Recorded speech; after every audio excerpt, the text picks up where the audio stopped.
My name is Ricardo Garay. I am the manager for Health Network at the Migrant Clinicians Network. And so this presentation is titled Implementing the Patient-Centered Medical Home for Mobile Populations. So a little bit of background here. For the Migrant Clinicians Network, we're looking at about over 10,000 constituents. It was founded in 1984. It's actually the oldest clinical network serving the mobile poor. And so our main constituents are the federal funded migrant and community health centers and state and local health departments. But we've been doing this for a long time, and again, our focus has been the mobile poor. So to give some context here, we focus on patients that are migrant and farm workers. And so again, some historical context here. In 1990, there was about 155 million people living outside the country of birth. In 2000, that number had gone up to 195 million international migrants. That's about 2.8% of the entire population. In 2012, there was 214 million international migrants, and in 2015 that ballooned all the way up to 244 million. So it's been an incredible increase. As you can see here, especially for the last 2 years, this has gone up dramatically. This is the number of refugees, and so it's a number to consider, and it's something to consider when we're talking about migrants and patients that are moving to different parts of the world. Now, to focus a little bit on the agricultural worker demographics. So we're talking about an estimated population of about 2.5 million, about 500,000 children that actually still work in agriculture up to this day. For the patients that we've been looking at, it's been usually a spread of 72 male and 28 female. 41% are between the ages of 20 and 34 years old. And so in terms of the language, Spanish is by far the dominant language for a lot of these agricultural workers at 70%. For the foreign-born agricultural workers, 71% of them, actually 95% of them come from Mexico, 3% come from Central America. 78% of them would label themselves as Hispanic, 13% as white, and 4% as African American. And so 39% of them has had no healthcare visit in the last 2 years. And so that's really what we feel is an incredible number and an incredible opportunity for outreach, especially when we're talking about access to healthcare. Now, in terms of the worker income, we are talking about an average of $18,910 per year, and 25% of these agricultural families have a total family income below 100% of the poverty, federal poverty level. So it's pretty drastic, and 68% of them still don't have health insurance. And so I know that number is a little different with ACA, but we're still talking about a demographic that is very far behind in terms of healthcare insurance. A lot of these foreign workers on average have an 8th grade education. So these are all really important things to keep in mind when we are talking about this population and just in general. In terms of migrant and seasonal farm workers by state, so you can see here this map shows kind of the states with the most migration. Texas and California and Washington State have considerable amounts. Oregon and Florida are also have really large amounts of migrant and seasonal farm workers. And so it's also really important to recognize that a lot of these patterns are changing from year to year. So in terms of these patterns and how these happen, we have a pattern that we call the restricted circuit. And so this pattern usually follows one crop in one area, and it's usually centered in one home base, and it's usually a couple of adults from a household that move to work, but they come home frequently. So there's home base for them. Then there's a point-to-point, which moves them away from home for an extended period of time.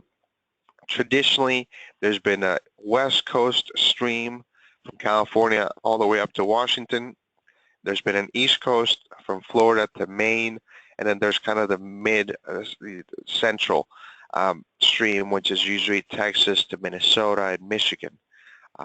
And so often they go back to the same location for multiple years so that they understand kind of where they're going to receive health care and what they should expect. And usually when they travel is as a whole family. And so that's the point-to-point pattern. Now the nomadic pattern, which is really been on the rise, is really patients that are traveling wherever they can find work. And so usually they don't know where the next move is going to be.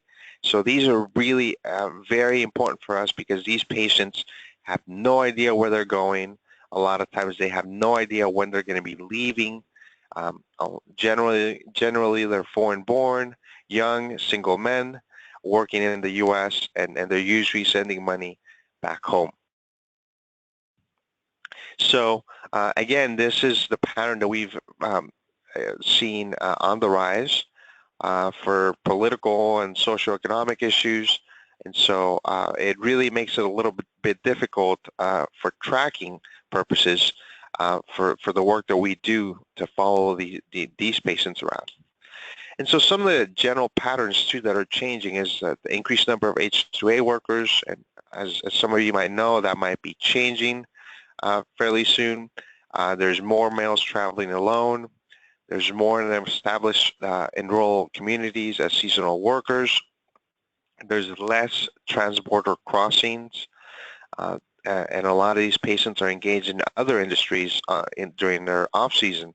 Some of these are construction, meat processing, dairy, and others.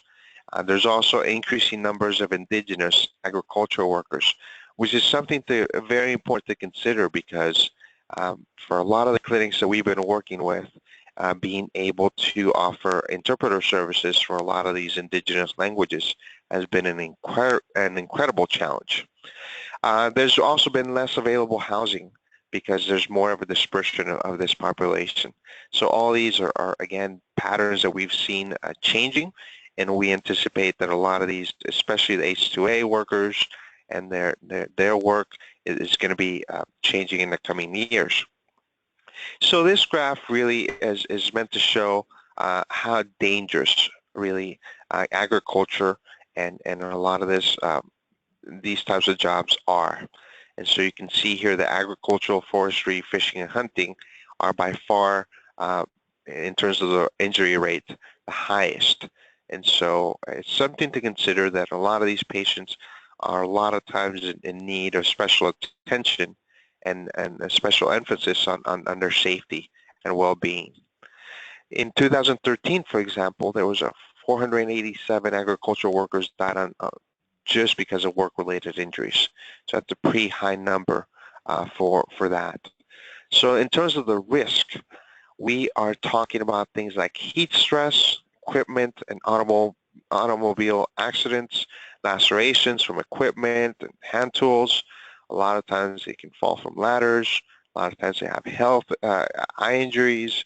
Sometimes they have, the musculoskeletal injuries and bites from either rodents or other types of insects can all be issues.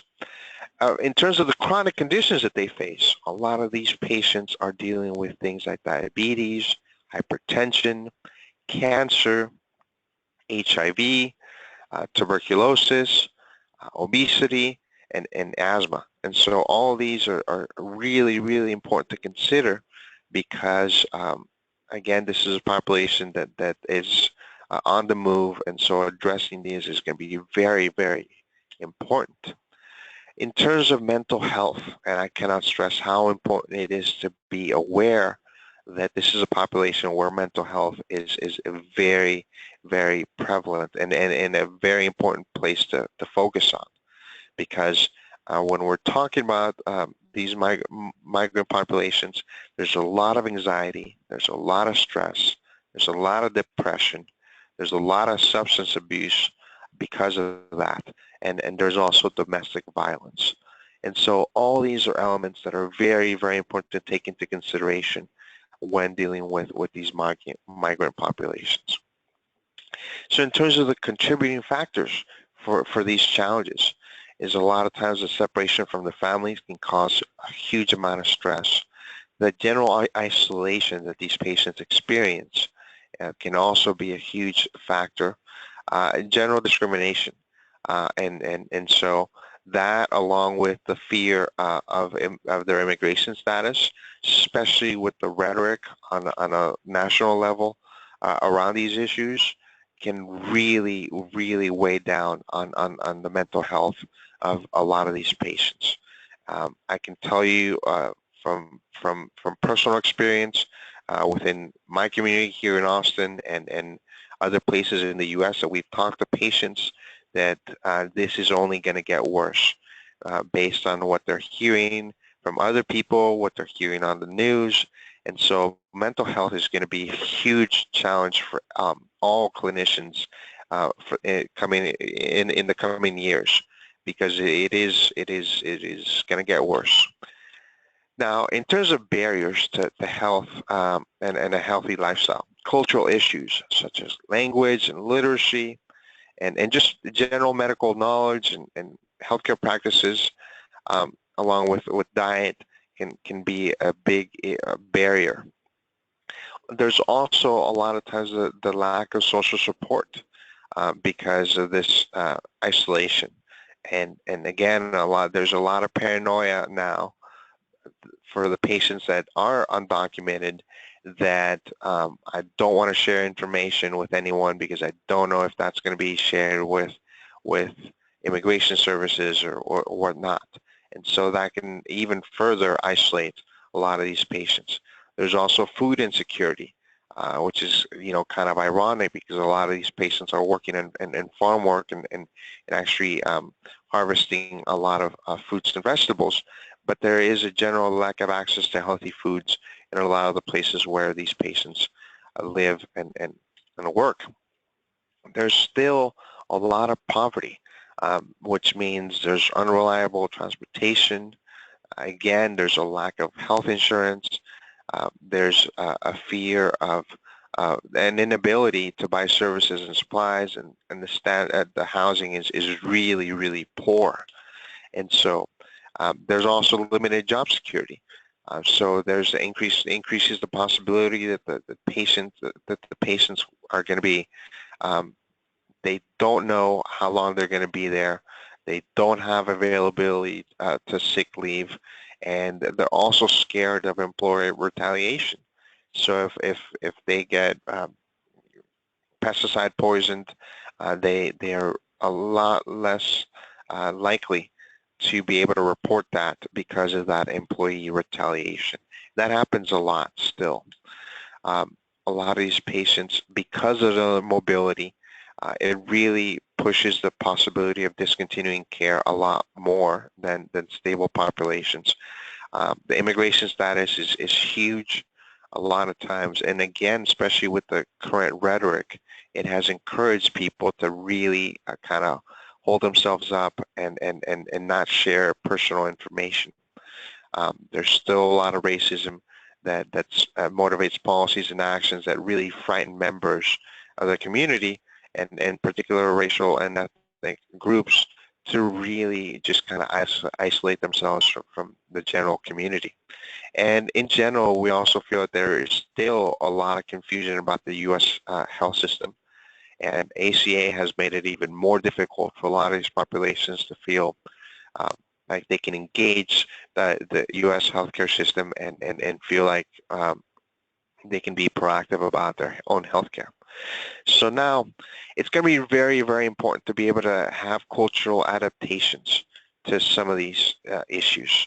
So it's really important to have culturally sensitive education in terms of material that clinicians provide their patients. It's very important that this is that material has appropriate language and appropriate literacy levels in accordance to the patients. It's also very important that cultural health beliefs and values are addressed by the clinician, so that there could be clarity on both sides as to how, what the next step should be, and what healthcare should look like for that patient. Now, in terms of mobility adaptations, it's really important to have portable medical records, or what we are offering as Health Network is the bridge case management, which is that continuity of care through our program. And I know EHRs and being able to coordinate that with other community and migrant health centers is going to be very, very important. It's also very important to have appropriate service delivery models. So to have case managers, to have community health workers or promotoras, or also have outreach that's very intentional, that's very proactive about going out into the community and reaching out to those patients that might not be willing to come to the facilities. It's also very important to have a very smart and coordinated way to go to schools and other work sites in the community to be able to engage them and be able to really work as one towards healthcare. And things like mobile units are an excellent way to really reach out to these communities and go to their out to the fields. I've talked to a number of clinics that say that the only way they will get these migrant patients at their clinics is whenever it rains, because that means that they can't work, and so that gives them the excuse to really go get to the clinic. And so it's really, really important to recognize that a lot of times having a mobile unit is the best way to get these patients engaged in the healthcare system. So now, based off of the challenges that we've seen with this population, we really have created a referral and tracking model that we called Health Network. So the Migrant Clinicians Network has really spent a lot of time focusing on really managing this program and creating a program that's going to be tailored for clinics and be able to provide services that are useful for patients. So we have ongoing communication once a patient is properly enrolled with both the clinician and the patient. And so that's really important for us because we serve as a bridge between clinicians and patients. It's also very important that we also offer, as we can schedule appointments for patients at their next clinic. We can set up transportation services if those are available. We can also find financial services in that area if those are available. So we're coordinating a lot of different services for the patient on their behalf if that's available in that area. The enrollment is fairly easy, and I'm going to touch base on that here in a little bit. We do provide some health education for these patients. So that's very important because if the clinician wants us to keep reminding a patient about their diet throughout the year, then we will make a small note of that so that every time we talk to the patient, we're kind of following up with that. It's also very important to note that a lot of these patients are going to 4 or 5 different sites. And so whenever we set up an appointment for them, we're also going to be requesting the medical records so that we are constantly updating the patient's medical file. And so the patient does not have to worry about that. And that way we end up serving as a central hub for the patient's medical records. We do offer a toll-free number in the U.S. and from Mexico to have the patient call us if they need anything at any point. And the staff here really they're experts in terms of bilingual communication and in terms of cultural competency. And so that's really what facilitates us to be able to engage with the patient and have the patient feel comfortable that we are going to provide them with a good service. Now, in terms of history, this program started as a binational program along the U.S.-Mexico border for tuberculosis. And so TB has traditionally been the biggest thing that we have worked on. But we ended up getting a grant for diabetes, and then we got another grant for prenatal care. And then to the Livestrong Foundation, we got some cancer money to be able to do patient navigation there. And then we got another organization, the Elton John gave us money for HIV case management. And then HRSA, through the Bureau of Primary Health, really bet big on this program and really started funding us for what we call general health, which is any chronic condition. And so the linking of all these has been what we call Health Network. And so now we really offer these services for continuity of care for any type of chronic condition or any health condition that's going to need follow-up. Up to this day, we've worked with almost 3,000 clinics in the U.S. and over 110 countries around the world. So we are really a global organization that is only focused on making sure that patients continue care.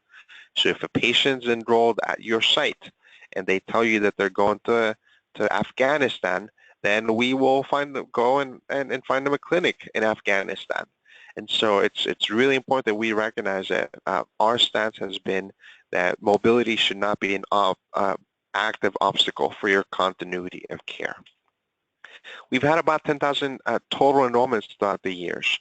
And so for the category that we call general health, we've had patients for musculoskeletal issues, ENT, preventative care, cardiovascular has been the biggest one so far. But we're always getting different health conditions that we're labeling as general health. And again, our position has been if a patient needs follow-up and they're leaving your area, they should be enrolled. And so this shows kind of the diagnosis group and the age. And so ages 41 to 60 have been really the majority of the patients that we have enrolled for cardiovascular and blood diagnoses. But preventative care is still very common, and ENT is still pretty big, especially for our pediatric patients. And so that's kind of been the mix. So in terms of the criteria, we are talking about patients that are mobile or migrant, or if a patient simply says to you, I'm actually thinking about leaving the area. So if a patient says, I'm a diabetic and I'm going to be leaving from Mexico for 6 months, that should trigger your first reason here for enrollment. And then the second section here is any patient that needs any clinical follow-up, any patient that has a working phone number, any patient that has actually signed our consent form and a clinical base or enrolling clinic, because patients cannot actually enroll themselves. They have to be enrolled through a clinician. So now I'm going to go into the forms that are required for Health Network. The first form is what we call a consent form, and it's our own consent form. It gives us permission to request and send medical records for the patient. It's really important for the patient to have this signed and dated. It's really important for us to get this as soon as possible, as soon as the patient is identified. And it's really important to recognize that this can be renewed. We've had patients, we just closed a case that was enrolled with us for about 12 years. And the patient really liked the fact that we're constantly sending medical records, setting up appointments for him.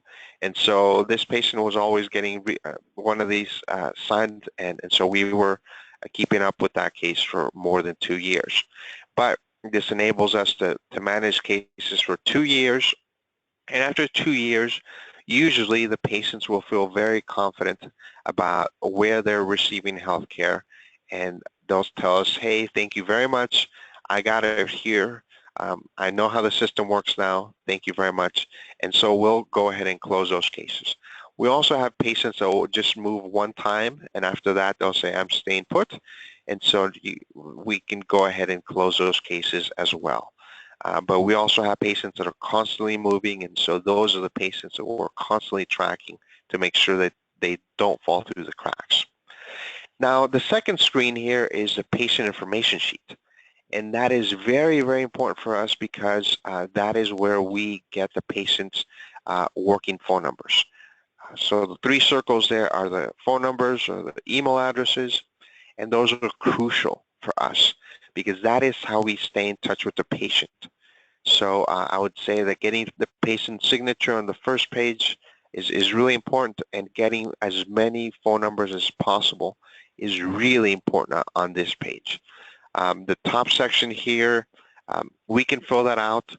So if it's a matter of time, I would say focus on getting really good working phone numbers. If the patient is going abroad, it's really important for us to have the country code and the area code to be able to be successful that way. Now, there's two ways to actually enroll a patient in Health Network. The first option is with the patient there with you, you can go ahead and give us a call, and we will interview the patient for you. We will then explain to the patient what it is that we're going to do, and we can fill out those forms for you as well. Immediately after that interview, we will fax those forms to you so that you can simply have the patient sign the bottom of that. And so those will be pre-filled. The patient, all they have to do is sign the bottom of that, and then you send those back to us along with the patient's medical records, and then we will start processing that case. Now, the second option is for you to have to fill out those forms, making sure they sign the consent form, that they give really good phone numbers, and then you can just include the medical records and fax those to us directly. We've had some clinics that are using encrypted email to send us those files. We've had some clinics that are still actually mailing medical records to us. That's fine as well. But as long as it's confidential and we're using HIPAA as a standard, then we can get those medical records. Now, for things like TB, for example, it's been a very successful year in 2015. We're still working on some of the processing for 2016, but we've had about a 94% completion rate for our TB case at Class 3, which are active TB cases. And so if you consider these are patients that are going to all different parts of the world, we're very proud about our case management here. And so we're still working on those. But in terms of total, we've had about an 85% since 2005 to 2017 of patients being completing treatment. And so this is really, really remarkable considering that a lot of these patients are migrants and are moving back and forth. And so I'm going to finish off here with a couple of case studies to really better solidify the work that we do. So this was a patient that was a truck driver, and he started treatment in August of 2009. The health department calls me and says, this patient is missing appointments left and right. He's really upset. We're really upset because this guy's going to create resistance, and we need your help. And so we went ahead and got the patient enrolled. And so I called him and said, listen, the health department is really frustrated. And obviously he was really frustrated because his priority was work. And so I gave him my number. I told him, whenever you know you're going to be traveling, let me know and I will get you a clinic. And so I actually gave him my cell phone number. And so he ended up traveling to three different states. And I ended up contacting 5 different health departments, letting them know, hey, there's a patient that's a TB patient that's on his way. We need to make sure he has directly observed therapy, and we need a log of that. And so we ended up making 22 different clinic contacts to make sure that took place. And I ended up talking to the patient about 16 different times to make sure that he was finishing treatment in March of 2010. And so this was a really good case for the health department because they were able to log in a patient that completed treatment, and the patient was able to remain on the job and be able to have someone else log in that for them. Now this is another patient. Let's call this patient Fernando. And he's a 56-year-old migrant farm worker that's diagnosed with diabetes at the age of 49. And he's traveling each year from South Texas to Minnesota, or really to wherever he can find work. So he was enrolled in 2002. As you can see here, patient is moving in 2003, goes back to Texas, back to Minnesota, 2006, 2007. He went to Louisiana for a while in 2007, 2009, came back to Texas, and at that point, in 2013, he tells us, I'm no longer moving. Thank you guys so much for sending my medical record to different places and for scheduling appointments for me. Thank you very much, but this is the end of the line for us. And so this was over 10 years. And so we ended up making 46 different clinic contacts and 124 patient contacts, and transferred the medical record 9 times to 6 different clinics throughout those 10 years to make sure that the patient was under care. So you can see this is their hemoglobin A1C level. When the patient was enrolled, the patient was almost at 14, which is super high, very dangerous. And he did have a spike in 2007, but over the last years enrolled with us, he really was under control. And so it's really important to have the patient stay in touch and be part of this so that we can really manage the patient's diabetes. So as a summary here, once the patient is properly enrolled, we will contact the patient on a scheduled basis. If it's a TB patient, we usually call them every month. If it's a diabetic patient, we usually call them every 3 months. And so it really depends on how they're going to be traveling as well. If a patient tells us that they're leaving next week, then we will follow up with them next week to see how they got there and if they know what clinic to go to. We will also contact clinics on a regular basis. We want to know that the patient showed up to the appointment and that their medical records are updated. So we really want to make sure we're following up with clinics as well. And we will assist patients in locating clinics for services and resources, things like transportation or scheduling or even financial services. We don't directly provide financial services, but we will look for financial services in that area. Hopefully that can help them. And the important thing too is that once a patient is properly enrolled in Health Network, then we will be responsible for reporting back on the outcome. So we report 100% of our outcomes. So if a patient is enrolled with us and after 6 months the patient stops answering the phone and we text message them and they don't answer and we've lost touch, we will send you an outcome report saying this patient has lost to follow-up. If a patient finishes treatment as well, we will go ahead and send an outcome report saying this patient finished treatment on this date by this clinician. And so that way you can have a record of a patient that started at your clinic and finished elsewhere. And so this is really, really important when we're talking about patient-centered medical home, because also it's very important to document that there is a plan for continuity of care for patients that are mobile or migrant. And so having a business associates agreement with Health Network will enable you to say, yes, we do have a working relationship where we enroll our migrant patients in Health Network for continuity of care. And we also obtain outcome reports from them for our UDS and other things. So for clinics that are interested and are willing to start working with us, we have these little cards. They're made of plastic. That's front and back. And so this is a good way to have the patient have something in their wallet, in their purse, with our phone numbers, to be able to reach out to us and give us their feedback. And if they don't, if they arrive to a new area, we've had patients simply show this to a clinic, and the clinic will call us and say, who are you? What's going on? And we will let them know that this is, we're Health Network, and that we have their patient's medical records, and then we can send those to them, and the patient can kind of continue their care at that facility. And so it's a really good way to have the patient just give us a call and kind of stay in touch with us. So those are our phone numbers. Our website is a really good source, not only for all things Health Network, but also for webinars. We have tons of webinars for continuing education, and so I would strongly encourage you to visit that website, and get enrolled in some of our webinars.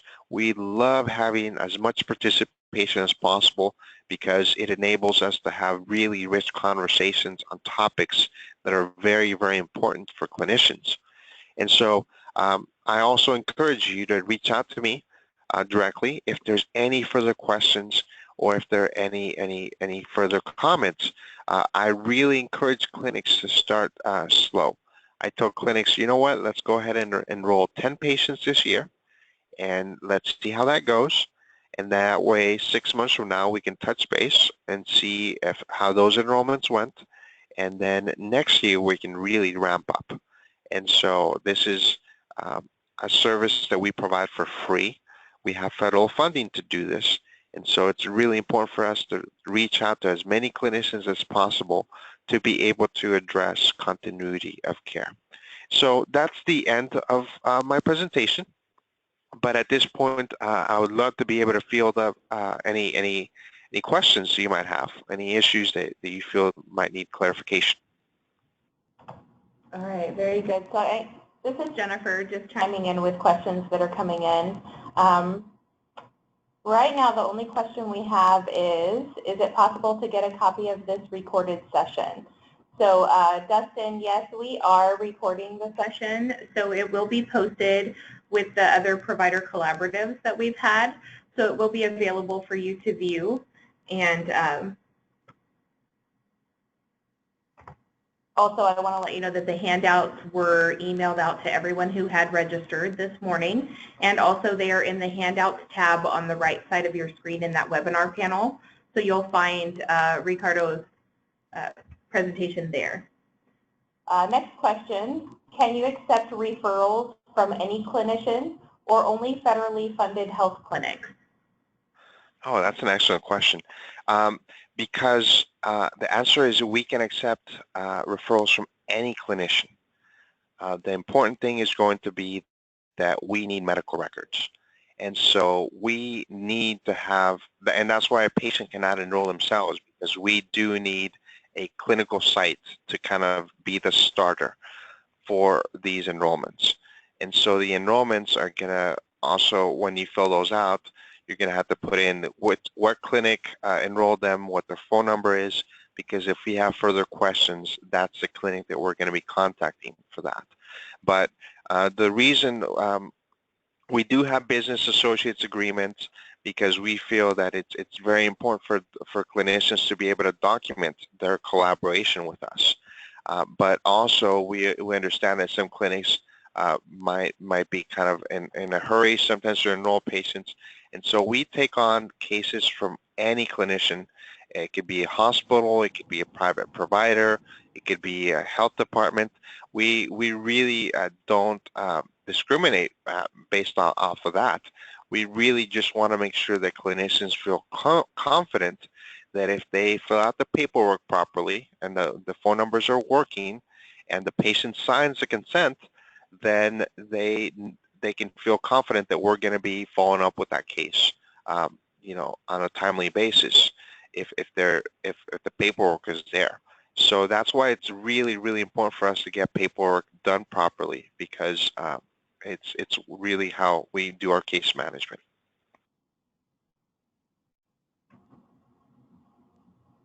All right, I don't see any more questions right now, so we're going to go ahead and transition over to, first of all, I want to encourage you, if you have more questions, to go ahead and enter them as you have them. And Ricardo, I'm not sure if you're staying on the line, but if you're not, we can make sure that we get any additional questions to you after the webinar is completed. I can stay on the line if there's anything else that just kind of pops up. That's fine.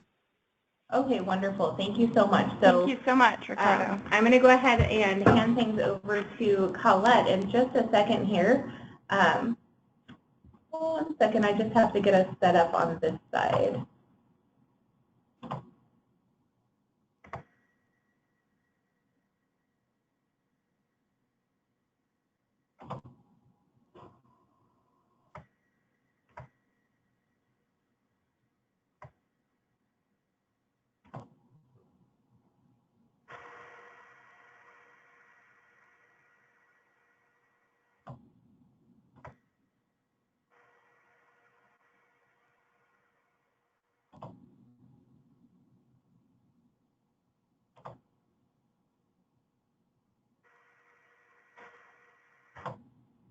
All right, so go ahead, Colette.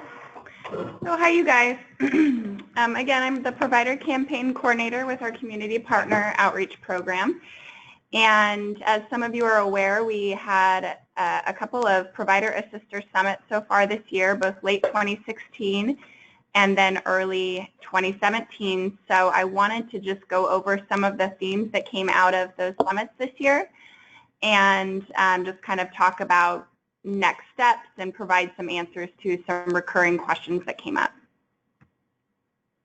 So an overview, for those of you that didn't participate in the Provider Assister Summits, these were regional all-day summits targeted to our provider assisters, so those folks who are helping patients apply and enroll in Oregon Health Plan primarily, who are housed at OHP Medicaid provider organizations. And we were averaging about 30 participants per summit, so really awesome turnout. If you did attend, great. Thank you so much for coming. If not, I'll definitely keep you posted about any future options. But we hosted summits in Medford, in Portland, and then late 2016, we hosted summits in Pendleton, Bend, and Seaside. Oh, yeah, in Seaside, those 5 locations. So some questions that came up along the way that we may not have had answers for at that time, but wanted to share with you now. We had a question come up about what is the fastest way for a member to change his or her CCO in an urgent situation. And the answer would be to call OHP Client Services Unit to make the request over the phone. Now, if the member has access to the Oregon eligibility, the One Applicant portal, they can also, of course, update their CCO option and request the new CCO through their applicant portal, and we encourage them to do that. But of course, calling Client Services Unit will allow those teams to correct enrollment issues or make changes for urgent situations. So that's really the fastest route there. And I'll take questions after I've run through these questions. Can TPLs, which stands for third-party liability or other health coverage, be reported over the phone if needed? So we know that the preferred method to report changes to an OHP member's third-party liability is to use the reporttpl.org online web form. But a member can report TPL changes over the phone also by calling OHP Client Services Unit. Does putting a CCO request on the application stop the auto assignment function?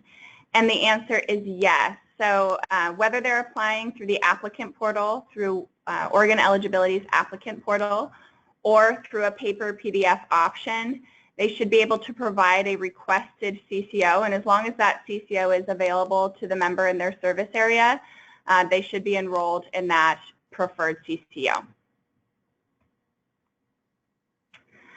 And then from the Portland Summit, we had a question about can an assister call HealthShare of Oregon, one of the 2 CCOs in the Portland metro area, to request a plan change within HealthShare, so one of the plans that are within HealthShare, on behalf of a member. And we consulted with member services there at HealthShare, and they said yes, as long as the assister has a consent form on file. That's our requirement, certainly. And that the assister has backup documentation of the request. And also to be aware that HealthShare will ask the assister to provide their assister ID as well. And then, do all pharmacies have access to the MMIS provider web portal? The answer to that is no, but pharmacies can call the Oregon Pharmacy Call Center to check OHP eligibility of a member, and we have the number there. So at any point, if you're helping patients connect with their pharmacies and they're having trouble, it's totally fine to remind the pharmacy that they can call the Oregon Pharmacy Call Center for checking OHP eligibility of a member, and also to help troubleshoot other issues that may come up for the member who's trying to access pharmaceutical services. So those were some of the questions that we heard that we weren't able to answer during the summits. And then some of the requests that came out of these summits are the following. So one that we hear all the time is, can we change the system so that the renewal dates can be visible in the MMIS provider web portal? And currently it is unavailable at this time, but it is a routinely requested ask, and it is one that we have escalated in many different ways. So it is something we'll continue to try to advocate for, but it is not currently available at this time. Can we change the one system so multiple CP organizations can be linked to a member at once? This is also unavailable at this time, but we have heard the request, we have documented it, and we will keep our sister network posted if anything changes here. And then we also, this was a newer request that I personally hadn't heard before, but can we change the MMIS provider web portal so that users can search for any past OHP eligibility with a single search, meaning there's like a 13-month period that you can search at a time right now, right. And the request was, can we look back of all time, have they had OHP eligibility was the request. Just to make that span make the span larger. So we've captured that, but it is also unavailable at this time. There was also, from the Portland Summit, we hadn't yet had an official OHA statement about immigration and health coverage in Oregon, but we do now have an official statement from OHA that actually came out just a couple days after our Portland Summit. For those of you that have access to GroupSite, it is posted to GroupSite in 7 different languages. But we'll also send out the English and Spanish versions of that statement that you're absolutely welcome to share with patients and clients. But it really addresses OHA's and Oregon's stance on the interaction between immigration status and accessing health coverage to help address some of those fears that are out there in the community around accessing health coverage for immigrant populations. So we'll definitely send those out to you guys if you don't already have access to those. And then there was a request to share the OHA Innovator Agent list. And so we have a link to those pages up on your screen. We'll send these slides out to you guys as well. And that was the majority of what we heard that we weren't able to address during the summit. So if you have any questions, I'd be happy to address those now.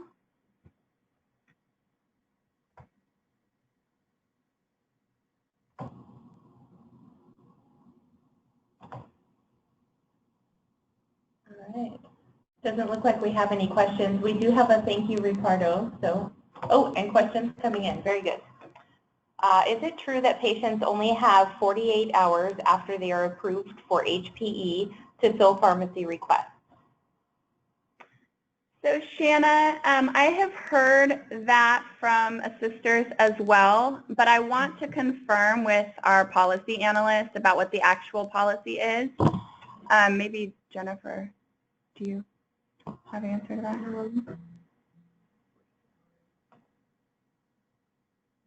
I don't think that's, I don't think there's a time limit. I don't think there's a time limit either. But I do want to verify with NAPUA. But I have heard that there is something about the 48-hour period that we can get more information on and share out.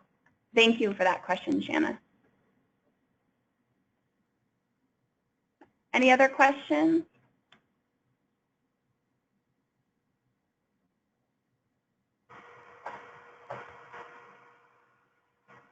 Okay, so while we're waiting maybe for questions to come in, we'll just walk through what our topics are for next month's, or excuse me, June's collaborative. We will have a lead from the OHP Processing Center who will come to talk about aging and people with disabilities process and referrals.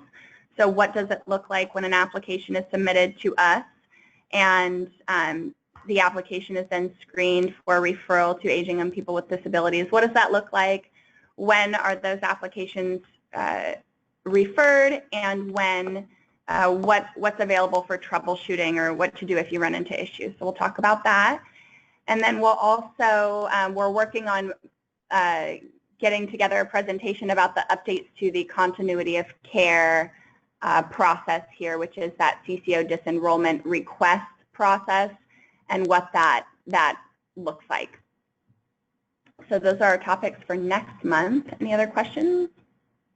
No more questions. So also in the meantime, I'll just remind you that I did send out the Migrant Clinician Network slideshow this morning, and I will send out Colette's handouts in just a few minutes here. We're also recording the webinar, so it will be available on the Provider Collaboratives playlist pretty quick. Within a week is usually the time frame that I'm given by the web team, and I will send that link as soon as it is posted to everyone who registered for today.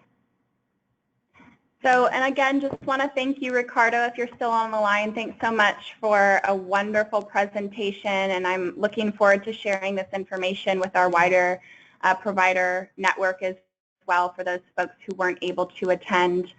And I will definitely follow up with you. I think I'd love to get a list of those clinics in Oregon that are already utilizing the health network process, and we can work on reaching out to those who maybe are not and see if they're interested. Absolutely. Thank you so much for this opportunity. Appreciate it. Yes. So we have one more question coming in, and it's, will there be a collaborative in May, or is the next one on June 28th? Currently, Trudy, we just have the collaborative coming up in June, but if it's looking like we need to increase the frequency, we can look at that option. So why don't you connect with me and we can chat about that.